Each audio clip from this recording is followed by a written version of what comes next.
Yo, what's up, and welcome to the Real DDP blog. Today it is Wrasslin Wednesday. Ooh, yeah, that means the macho man. Ooh, brother. Can you dig it? Is back. That's right, the macho man Randy Savage. And DDP Feud is still moving on. Exactly, just starting to kick off.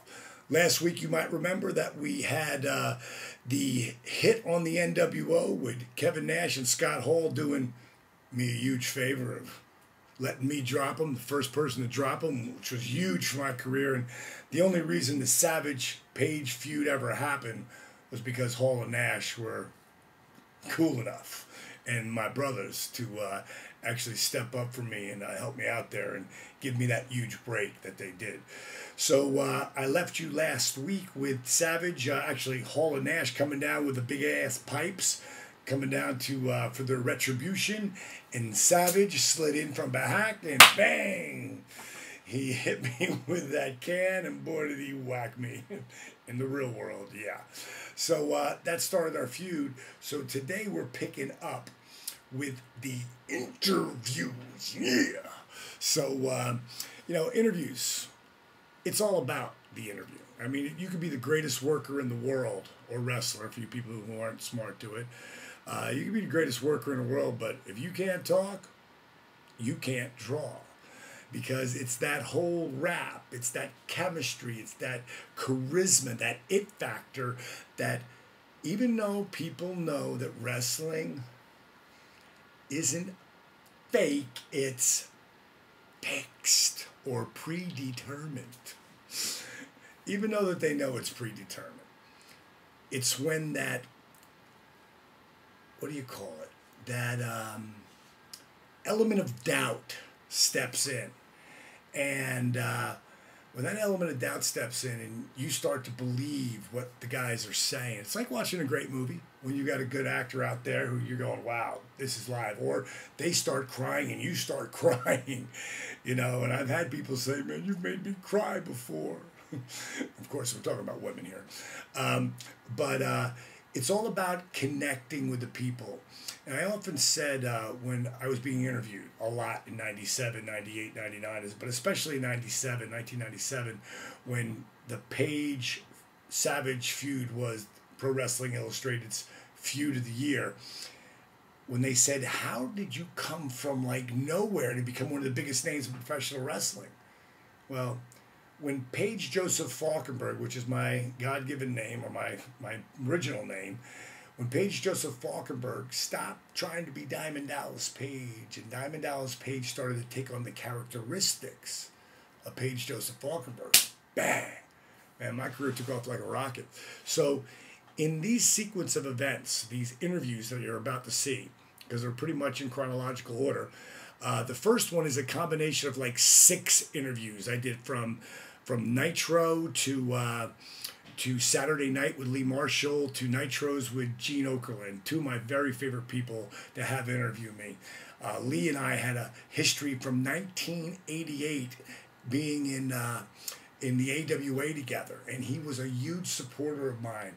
So to actually get him to interview me in a time where my career was about to take off huge was a really big deal. And we had some great chemistry that went back and forth, as I did with Okerlund, who was unbelievable. But in this first interview, Dylan, my buddy who actually did Diamond Cutters on Everyone, which is a DDP tribute video, which has over 150,000 hits, which is amazing. Dylan put together these 5 or 6, 7 interviews, I'm not sure, and he pieced them together. And at the end of it, you'll see me and Gene Okerlund, and we're at Club La Vila in Panama City, and the camera goes dark. The lights go out, the whole place shuts down, but you can see me and Gene, and I'm still talking. And all of a sudden you hear Tony Schiavone over the PA going, is anybody, he said something like, we've got a problem here, and they played the music, went right to break, and when they came out, I just picked up where I left off. And these set of interviews were all about Savage not knowing my name. and Hogan not knowing my name or anybody, because it really was sort of true. Unless you were a real wrestling fan, you didn't know who Diamond Dallas Page was. If you were a casual viewer who watched wrestling once in a while, how did this guy Diamond Dallas Page, boom, who is this guy? You know? So Savage used that. He was really, really, really, really smart. You know, and he used that whole reference of, ooh, what's his name? It's on the tip of my tongue. I can't remember. And we used that led right into the next interview that you'll see that we did at Uncensored in 1997. And that's where Liz comes out with Randy, and they bring the Playboy Nude Centerfold Playboy Nude Celebrities. And Kim and I had just done something with that magazine, and we originally shot 2 pages, and then they called her back and said the editor likes this layout so much that they want to do 4 more pages with you. So here it is in this celebrity, Playboy's Nude Celebrity that Kim's going to be in, and I'm like pulling up my boots while she's just about to slip into something. It was really, really cool. It was a great layout. But I never told anybody. I never asked for permission. I just did it. And what was really so crazy about that was about 3 weeks before any of this hit, I'm having a beer with Eric Bischoff, and we're at Longhorn Saloon. And I said, I got to tell you something. He's like, what's up? I did this thing with Kimberly for this Playboy thing. It's celebrity nudes, and I just want to let you know it's coming out. He goes, what were you, crazy? What were you thinking? He goes, they could fire you over that. You've got morality clauses in your thing. I said, well, if they fire me, then they fire me. You know, I'll just go to the WWF if I have to. You know, but no one else is helping me push my brand. I figured, what the hell, I'm gonna do it. So it was either a mistake or it wasn't. So 3 or 4 weeks later, here we are using it as the whole pitch to the angle. And when I'm sitting down with Liz and Kim and Randy to go over what we're going to do, Kim says to Randy, now Randy, I know, you know, you probably want to be gentle with me, but if you need to grab me and pull me or whatever you need to do, just do it. She goes, you know, I'm sure I'm not going to like it, but it'll be good for the film.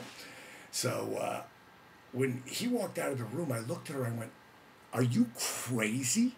Why didn't you tell me you were going to do that? I mean, he's so physical when he's not trying to be physical. I mean, Randy, man, was like a loose cannon. He was like, he wasn't trying to hurt anybody, but he was like the most passionate, intense cat I've ever been in a ring with. Maybe Goldberg. Yeah, might have been as intense as him.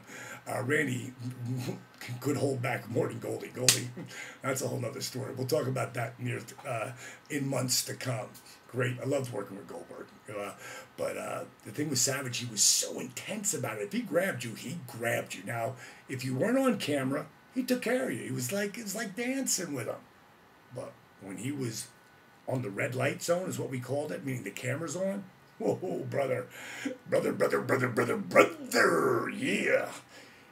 Randy Savage is the real deal. So that's in the second video.